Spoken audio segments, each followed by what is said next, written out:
Harry was asked for $35 million by Spare publisher for breaking the contract.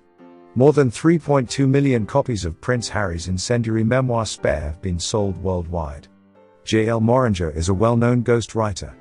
His memoir is expected to include several truth bombs for the royal family as well as raw, unvarnished honesty about many elements of his life to date, from his service in Afghanistan to his late mother.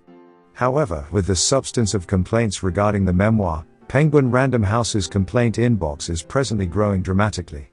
Not only was this the outcome after the book's release, when reviewers pointed out several factual inaccuracies, but it also followed Harry's cross-examination in court during the most recent phone hack, which revealed the unpalatable reality about the memoir. The prince's first promise to publish was broken by this. In his $20 million deal with Penguin Random House, he guaranteed that this would be both exclusive and accurate. The insider claimed that after confessing in Spare and court that he had lied, Harry showed signs of anxiety by repeatedly licking his lips, fussing with his suit, and clearing his throat. Perhaps the prince understands that consumers' requests for refunds and the amount of contract compensation will be a significant burden, and even the following 4 book deals with publishers for $35 to $40 million will be lost. Prince Harry was forced to acknowledge that what he said in the book, Spare, was false by Mr. Green's clever interrogation. According to Harry, the article contains information on a private argument that my brother and I had over a planned meeting with Paul Borrell, our mother's former butler.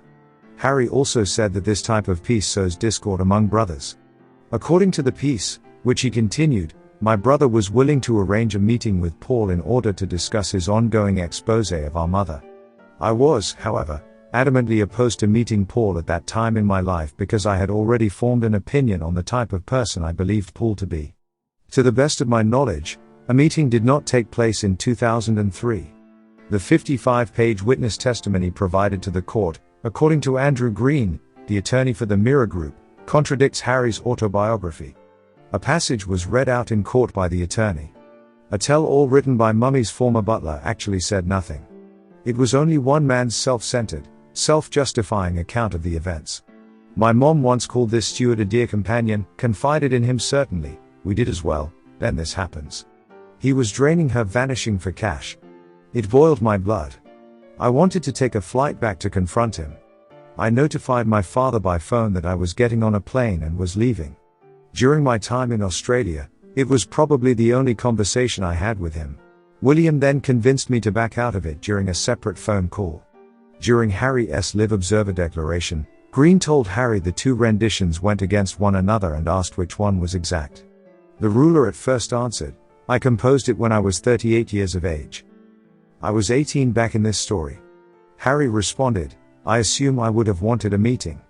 Green asked, the point is, the account of what you wanted, Harry agreed. Harry was further pressed by the attorney, who inquired, does that imply that the statement in your witness statement is incorrect? Green continued to press Harry, asking if he wanted a meeting or not, and Harry responded, I cannot remember whether I wanted a meeting or not. Harry stated that he was in the Australian outback at the time.